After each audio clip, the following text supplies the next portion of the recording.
এখানে এখানে গরুর মাংস আমি চর্বি ছাড়া, একদম হাড় ছাড়া, চর্বি ছাড়া একদম ছোট ছোট করে কেটে নিয়েছি।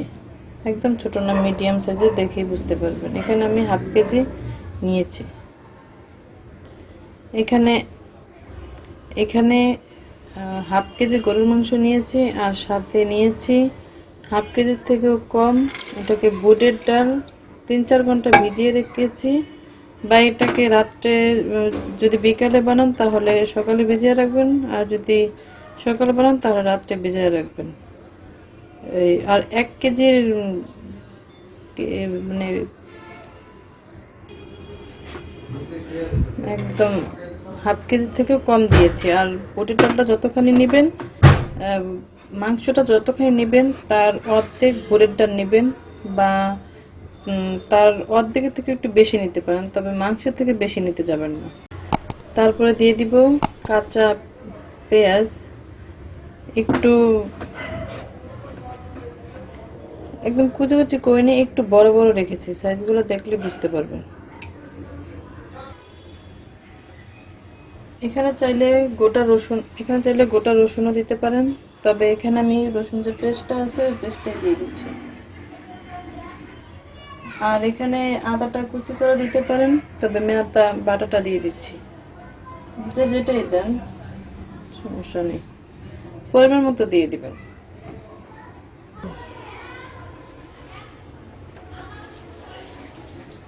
দিয়ে দিবেন পরিমাণ মতো লবণ।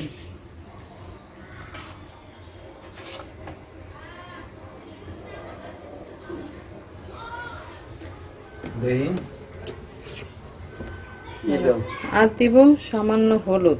এখানে হলুদটা স্কিপ করতে পারেন।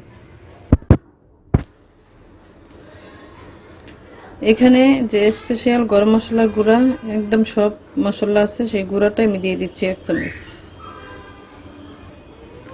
ধনিয়ার গুঁড়া দিয়ে দিচ্ছি, এখানে আমি 2 চামচের মতো দিয়ে দিচ্ছি। আর দিব জিরার গুঁড়া, এখানে 1 চামচের মতো।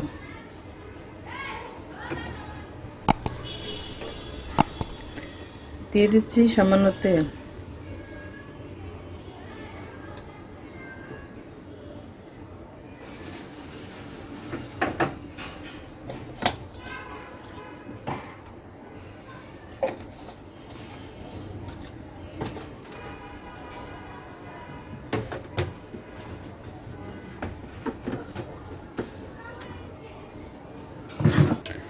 এখন সবগুলো মিশিয়ে নিচ্ছি, একটু সবগুলো হাত দিয়ে ভালো করে মিশিয়ে নিতে হবে।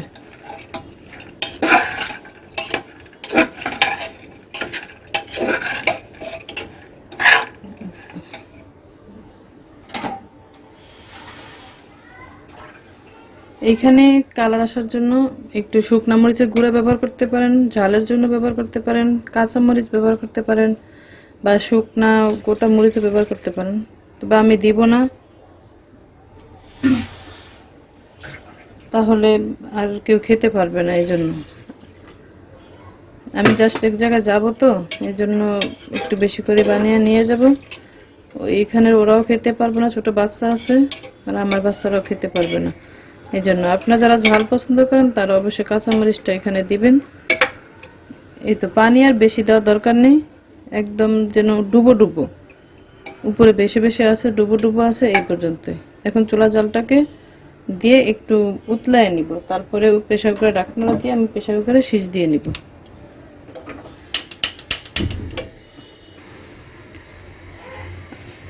এখন আমি চুলা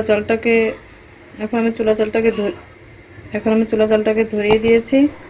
আর পানিটা যখন বলক চলে আসবে তখন আমি প্রেসার কুকারের ঢাকনাটা সেটা দেব। প্রেসার কুকারে দেওয়াটার কারণ হচ্ছে এটা দেখা গেছে তাড়াতাড়ি হয়ে যাবে, হয়তো বা অনেকক্ষণ জাল দিতে হবে, বা একটু খাবারের সোডা, একটু চিনি দিলেও কিন্তু বুটের ডালগুলো নরম হয়ে যায়। এখানে টক দইটা বা টক দই, এখানে টক দই কিংবা টমেটোটা দিতে পারেন, টমেটো পিউরি করে, তাহলেও আপনার একটা মরিচের কালারটাও ভালো আসবে, বা তাড়াতাড়ি সিদ্ধ হয়ে যায়। আমি প্রেসার কুকারে দেওয়ার কারণে এগুলো আর দিচ্ছি না। আচ্ছা তুমি ঠান্ডার মধ্যে যাও। ময়ূর দে হাতে, আসতে বাবা, আসতে, ব্যথা পাবে, ব্যথা পাবে, আসতে। হ্যাঁ এই তো এখানে মানে এখানে বলক চলে আসছে, একটু নেড়ে চেড়ে দিয়েছি।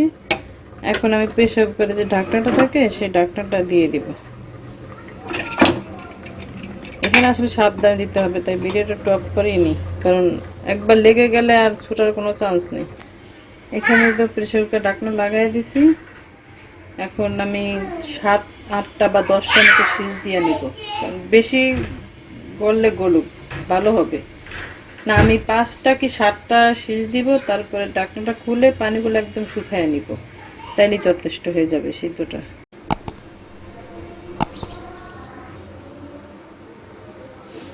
এই তো পানিগুলো একদম শুকায় শুকায় গেছে।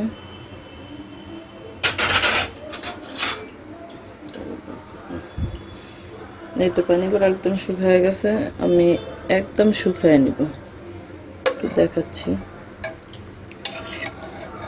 আর মাংসগুলোও অনেকটা সফট হয়ে গেছে, একদম হাত দিয়ে চাপ দিলে এই যে।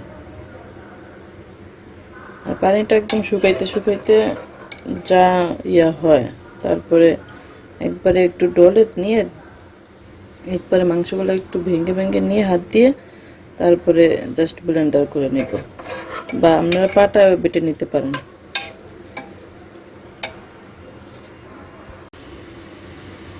একদম পানিগুলো শুকিয়ে গেছে, আর হালকা একটু ভিজা ভিজা আছে, ওইটা ঠান্ডা হতে হতে তারপরে শুকিয়ে যাবে। এখন ঠান্ডা হোক, ততক্ষণ অপেক্ষা করতে থাকেন।